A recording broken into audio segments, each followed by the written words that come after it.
Excuse me, Miss Rebecca Hall, but whose idea was it to let you in this movie with that haircut? Did you have any clue that that's the Simple Jack haircut? How are audiences supposed to take you seriously when you're running around like Simple Jack, making decisions that make me think your brain don't work good? You got a fine brain, Jack.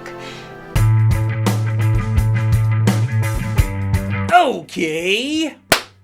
Listen to me. I wish the studios would hit me up and consult me before they give a movie a title. Godzilla X Kong, The New Empire. Godzilla X Kong. Come on, man. Because in the last one they became buddies, so they're not versus each other, they're X each other. Godzilla times Kong. That math doesn't work, guys. If anything, do Godzilla plus Kong. Is it too crazy to think an ampersand would work? How about Godzilla and Kong Primal? I must be a fucking genius. The door's always open, Legendary and Warner Brothers. I'm available. Anyway, under the surface, in the Hollow Earth, there's an old threat that has surfaced. Now those King Kong groupies need to help Kong find a way to suppress that threat, with a little bit of help from Godzilla. For once, I liked what they did with the human characters here. There's no fluff, there's no unnecessary bullshit characters. We kept the group tight and together and didn't just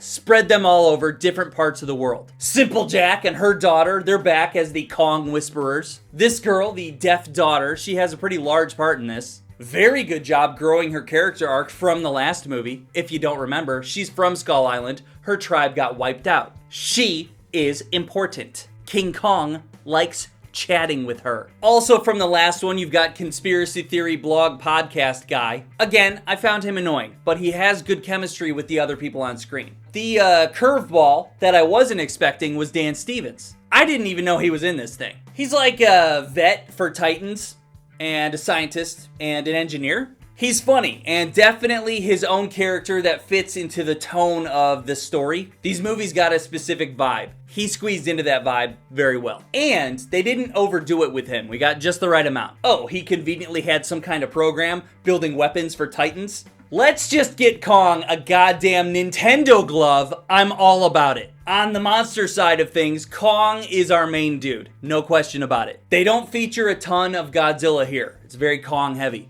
I don't know about you guys, but I prefer that. Kong actually has a real personality, and they were able to build a character arc off of his loneliness. But don't think that the loneliness is weakness. He fucks some monsters up. He doesn't take shit. And Godzilla is doing his thing. He's a force of nature, badass motherfucker. The second a monster is a threat anywhere and the balancing of power starts getting out of whack, Godzilla murders that fucking thing, no questions. Obviously, Kong and Godzilla left off on kind of a weird note, working together. They have to meet up in this, right? They don't have communication skills. So they're definitely gonna square off a little bit, and it's fucking awesome. Obviously, because it's Kong x Godzilla, they're gonna team up, right? That part in the trailer is why I went to see the fucking movie. But we just want a taste of them fighting for a little bit, and we get that. Did I expect Titans to tackle one another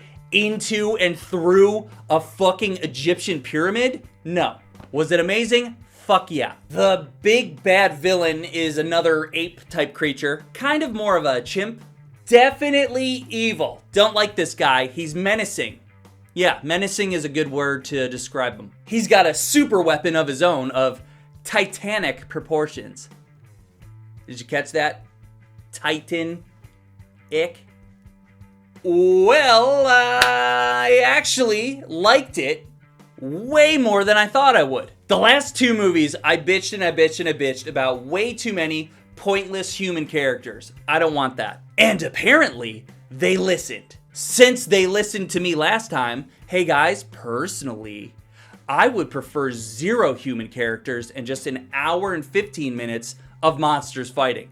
This doesn't have to be a 2-hour movie every movie. If there has to be humans in every movie, I'd say this is the way to go. A small group of humans that all contribute in their own way, there to help the monsters progress the plot. Humans are just along for the ride. They're not doing fucking weird shit all over the place. Most of this movie takes place in the Hollow Earth, so that just gives us a ton to explore. We get to see Kong learn and discover new things simultaneously with the humans discovering shit at the same time, and they're helping each other out. The last time they did it very sloppy, where we would see something happen, we, the audience, we see it, we learn it, then cut to pointless characters learning it completely separate in a boring way. Leaves us just twiddling our thumbs waiting for something new to happen. There is a little bit of exposition, but they also cut to visuals showing that exposition play out. If someone's gonna tell a story, but you're showing me the story, I'll take it. There was world building here, and they built up that Kong mythology, as well as a few other monsters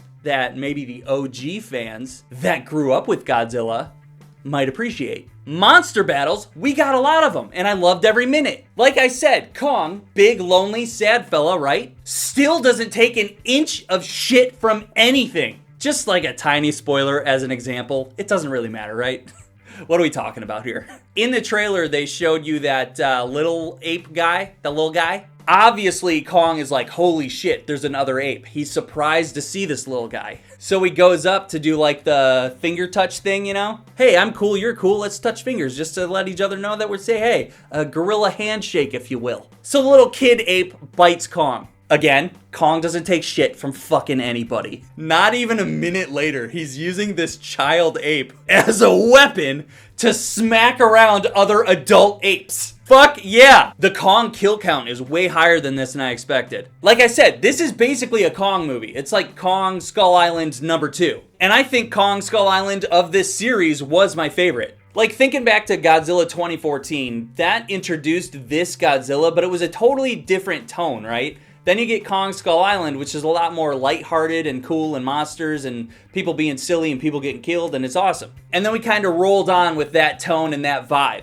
And of the movies with that tone, with that vibe, this one was my second favorite. Yeah. As a well-rounded franchise, though, pretty happy with the whole thing. And we got to see these monsters level up, too. Fun, fun, fun. Did anyone else watch the Legacy of Monarch show on Apple? Yeah, I don't really understand what the point of that show was, if you're not going to have any continuity between the two. The series of movies and this show, seemingly in the same world, has totally different rules and totally different characters. The fuck? 0 characters from that show in this movie. Okay? In that show, if you go to the Hollow Earth, time works differently somehow.